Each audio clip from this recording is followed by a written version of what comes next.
Recently मेरे दादाजी मुझसे बोले, बेटा हमारी जिंदगी का सबसे बेस्ट समय हमारा बचपन होता है। ये बोलकर वो अपने डायपर में हगने लगे। तो मैंने इस बात पे थोड़ा गौर किया और मुझे पता चला कि यस, बचपन सच में बहुत रैंडम होता है। बचपन में एक बार साइकिल की चेन चढ़ाते समय मेरा हाथ आ गया, तो मैं भाग के अपने अपाहिज दोस्त को भी ले आया कि उसके भी हाथ आ जाए। बचपन में मुझे मेरी दादी का चरित्र सही नहीं लगता था, क्योंकि वो मुझे डेली नया तारा दिखा के बोलती थी वो तुम्हारे दादाजी है। बचपन में मैं थोड़ा भोला भी था, ऐसे फालतू किसी को उंगली नहीं करता था, वरना फिर मैं 9 तक ही गिन पाता था। एक तो तब कोई भी आके गिनती पूछ लेता था, और उंगली करते समय गिनना कितना मुश्किल होता है पता है। बचपन में मैं और मेरा भाई हमेशा WWE देख के लड़ते थे, क्योंकि माँ बाप की चाहते लड़ने लायक थी नहीं। एक तो मेरा छोटा भाई बचपन में बहुत शांत स्वभाव का था, बेचारा स्कूल में भी सीनियर से बुली होता था। हाँ, वो सीनियर मैं ही होता था।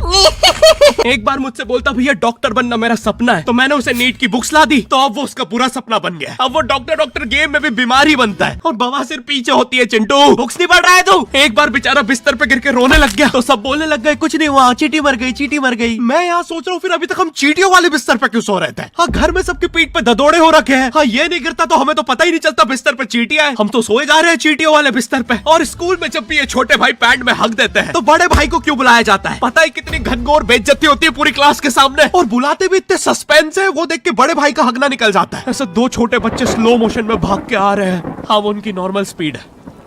मैं देखता हूँ मेरे भाई को क्राइम सीन से 2 पियून पकड़ के ले जा रहे हैं। उसे ब्राउन रंगे हाथों पकड़ लिया गया। मेरे भाई ने मुझसे जाते जाते कहा, मुझे फंसाया जा रहा है। मुझे पता था इस लेंडे के पीछे की कहानी इतनी सिंपल नहीं हो सकती। कड़ी तहकीकात के बाद मुझे पता चला इस लेंडे के पीछे बड़े बड़े पॉलिटिशियंस, गैंग लीडर्स और माफिया इन्वॉल्व है। मेरा भाई सही कह रहा था, ये उसका लेंडा नहीं है। हैंड्स अप पीटी टीचर, तो वो लेंडा तुम्हारा था। तो तुम्हें पता चल ही गया, तुम मुझे कभी नहीं पकड़ सकते। रुको, भाग गया। जाने दो उसे बेटा, हमने पीटी टीचर के बड़े भाई को बुला लिया है वो लेंडा उठाने। लेंडा आपकी नजदीकी सिनेमा घरों में पड़ा होगा तो देख के पैर रखना। ये चैनल पे जितने भी अजीब और गरीब चीजें तुम देखते हो, ये मैं और मेरे भाई की लाइफ में हमेशा होती रहती है, और इसलिए हमने ये चैनल नॉट योर टाइप बनाया था। मेरे भाई ने कहा तू बोल और मैं एनिमेशन करता हूँ, और लो बन गया नॉट योर टाइप। आपके अरे अभी भी लेंडा लगा हुआ है। बचपन में बोले जाता था कि तुम जितने दांत तकिए के नीचे रखोगे तुम्हें उतने ही रुपये मिलेंगे। तो मैंने दादी की 32 रख दी, तो मुझे 32 रुपए मिले। वो 32 7,000 की थी। जो पिटा हूं ना मैं घर पे, साली स्कैमर दांतों वाली परी, चांदी का दांत ले जाके 1 रुपया देती है। दांतों से याद है, बचपन में सब सूखा बॉर्नविटा खाते हैं क्योंकि दांत दूध के होते हैं। ठीक है, ये वाला जोक हटा दूंगा। बचपन में मुझे चुड़ैलों से बहुत डर लगता था। एक बार मुझे चुड़ैल के पैर के निशान दिखे तो मैं उल्टा भागा, पर फिर मैं चुड़ैल के ही घर में आ गया। हाँ, मैं पट्टी में भूल गया था उसके पैर उल्टे होते हैं, तो फिर मैंने सोचा इसका पीछे से सर फोड़ देता हूँ। सर फोड़ने गया तो वो उसका मुंह निकला। फिर से भूल गया कि साली चुड़ैलों के बाल भी मुंह पे होते हैं। आदमी को पता चले तो चले कैसे। जब मैं छोटा था नींद में बिस्तर भी बहुत गीला करता था। मेरी मम्मी हमेशा गुस्सा करती थी कि सोने से पहले सुसु किया कर। अब उन्हें कैसे बताऊं, फिर गीले बिस्तर में मुझे नींद नहीं आती। बचपन में मुझे गुस्सा भी बहुत आता था, तो मेरी मम्मी ने मुझे एक रेड स्टोन की अंगूठी पहना दी, और सरप्राइजिंगली उससे मेरा गुस्सा इतनी जल्दी उतरने लग गया, क्योंकि अब मैं जब अंगूठी पहन के लोगों को पीटता था तो गुस्सा इतनी जल्दी शांत होता था। वैसे ये अंगूठी मुझे एक बाबा जी के आश्रम से मिली थी। जब मैं वो आश्रम में गया था, वहाँ एक बहुत ही हॉट सी बंदी मुझे देख के बार बार स्माइल करे जा रही थी, तो मैंने भी मौके पे चौका मारा और जल्दी से अपना नंबर पेपर पे लिख के उसकी तरफ फेंक दिया। वो बंदी ने भी बड़े प्यार से मेरा नंबर उठाया और खा लिया। अरे भाई, उसको भूत लगे, वो तब से सबको स्माइल दे रही है। हम भी सुबह से नंबर फेंक रहे हैं, अभी तक 2 किलो पेपर खा गई है। अब तुम्हें भी ऐसे रैंडम भूतों या स्ट्रिंग में हमेशा बोलती रहती थी कि बाहर जाके खेलो। अब बाहर मेरे मोहल्ले के बच्चे भाई वो ऐसे अजीब अजीब से गेम्स खेलते थे। कहीं ड्रैगन फ्लाई में रस्सी बांध के उसको पेट बना लिया है, कहीं नंगे भाग रहे टायर के पीछे लकड़ी मारते मारते। मेरी मम्मी को उन पे दया आ रही है कि बेचारे गरीब बच्चे किसी भी चीज से खेल लेते हैं, फिर हमारी कार पलट जाती है। हाँ, वो टायर हमारी कार का था। और मुझे एक बात बताओ, चक्के से खेलने पे वो गरीब कैसे कंसिडर हो रहे हैं? क्या पता उनने कार खरीद के चक्का निकाला हो, क्या पता लैम्बोर्गिनी के चक्के से खेल रहे हो। नहीं, तुम्हें कैसे पता चल रहा है वो गरीब है या अमीर? और एक चक्के से इतनी सारी एक्टिविटी करेंगे ये लोग। कभी चक्के में रस्सी बांध के झूला बना दिया, कभी झूले से फिका के खुद को लूला बना दिया, कभी लूले पे झूला बांधकर हुला हू बना दिया। ये इतने हरामी बच्चे थे, इनके साथ कोई भी घर नहीं खेलता था, क्योंकि घर ये जुए में लगा के हार जाते हैं। ये वो बच्चे जिन्हें तुम रिमोट कंट्रोल कार भी दोगे तो उसकी मोटर निकाल के पंखा बनाएंगे। एक बार इन्होंने रिमोट कंट्रोल रिमोट बनाया था। तुम अगर इस रिमोट पे बटन दबाओगे तो इस रिमोट पे बटन दबेगी, बस।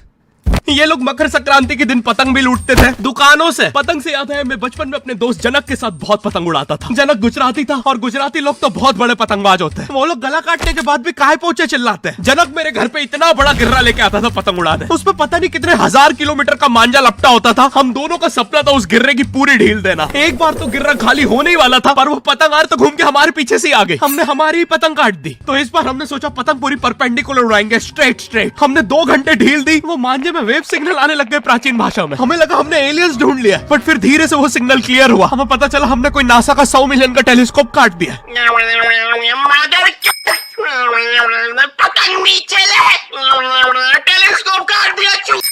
नासा का टेलीस्कोप जैसे ही नीचे गिरा, बच्चों से पहले विसरो ने लूट लिया। बहुत वियर्ड था, इतने सारे बुड्ढे छत कूद के भाग रहे थे। एक तो जनक के मांझे में इतनी सारी गठाने होती थी, वो मांझा इतना भारी हो जाता था, हम चौथे माले से पतंग उड़ा रहे, वो दूसरे माले पे उड़ रही है। बचपन में बोला जाता है किसी भी स्ट्रेंजर से बात नहीं करते, तो फिर मैं इशारे करता था। तो फिर दादी मेरे चरित्र पे सवाल उठाती थी। दादी से याद है पुराने जमाने में एंटरटेनमेंट के लिए कुछ होता नहीं था, तो लोग 7-7, 8-8 बच्चे पैदा कर लेते थे ताकि उन्हें जायदाद पे लड़ता देख मजे ले सके। मेरे पापा के 5 भाई और 4 बहनें, टोटल 9 बच्चे। मेरी दादी ने जिंदगी के 9 साल बस बच्चे दिए। दादी ने 9 साल तक पेट में इतनी लातें खाई है, उनके अंदर से एब्स आ गए थे। मेरी दादी लिटरली अंदर से टूट चुकी थी। उनका इतनी बार ऑपरेशन हो रखा है, उनको डॉक्टर ने टाकों की जगह चेन लगा दी थी। भाई आज के जमाने में तो इतने बच्चे कोई पैदा नहीं करता, उल्टा अबॉर्शन करवा लेते हैं। और यस, मैं अबॉर्शन बोलूंगा क्योंकि मुझे जेल नहीं जाना। एक तो इंडिया में भी अबॉर्शन करवाना लीगल है, लेकिन बच्चे का जेंडर जानना इलीगल है। मतलब तुम मार तो सकते हो, लेकिन किसे मार रहे हो ये पता नहीं कर सकते। तो देखो अब रिस्क कितना बढ़ गया है। क्या पता अंदर शेर बैठा हो या कोई बड़ा गैंगस्टर, क्योंकि तुम्हें तो पता नहीं है तुम किसकी सुपारी दे रहे हो। क्या पता वो अंदर बंदे लेके बैठा हो। बचपन में सबके मम्मी पापा डराते हैं, मस्ती मत करो वरना बोर्डिंग स्कूल भेज देंगे। और मुझे बोर्डिंग स्कूल से इसलिए डर नहीं लगता था कि मैं वहां जाके अपनी फैमिली से दूर हो जाऊंगा। मुझे बोर्डिंग स्कूल से इसलिए डर लगता था क्योंकि वहां पे वो बड़े दांतों वाला ईशान अवस्थी होता है। मैंने पहली बार जब तारे जमीन का ट्रेलर देखा था, तो उसमें वो पागल बच्चे ने आतंक मचा रखा था। फिर मैंने मूवी का नाम पढ़ा, तारे जमीन पे। मुझे लगा बिछाए होंगे इस पागल को पकड़ने के लिए, शॉक वॉक देना होगा तारों से। इसके तो दांत भी इतने बड़े हैं, सारी तारे काट देता होगा। मुझे ट्रेलर देख के लगा कोई एक्शन मूवी है, आमिर खान जोकर बना हुआ है। मुझे लगा यही तारों का जाल बना के पकड़ेगा पागल को। हाँ, ट्रेलर देख के तुम्हें क्या ही समझ में आएगा। एक शॉट में आमिर खान बोल रहा है आपके बच्चे को डिसलेक्सिया है, फिर अगले ही शॉट में जोकर बन के बड़ा मछलियाँ उड़ती क्यों नहीं। फिर मुझे लगा ये शायद अपने माँ बाप को बोल रहा था। और दया तो मुझे उस लंगड़े बच्चे पे आती है जिसके बगल में ईशान अवस्थी को बिठा दिया था। वो बेचारा उठ के भाग भी नहीं सकता। और मैंने तो सुना था बोर्डिंग स्कूल में बस नॉटी बच्चे जाते हैं, तो फिर इस बेचारे गाय से बच्चे को क्यों यहाँ भेज के रखा है। कहीं ऐसा तो नहीं इसके पहले पैर थे और ये बहुत मस्ती करता था, तो माँ बाप ने पैर तोड़ के इधर भेज दिया। बस भाई मेरा हो गया आज।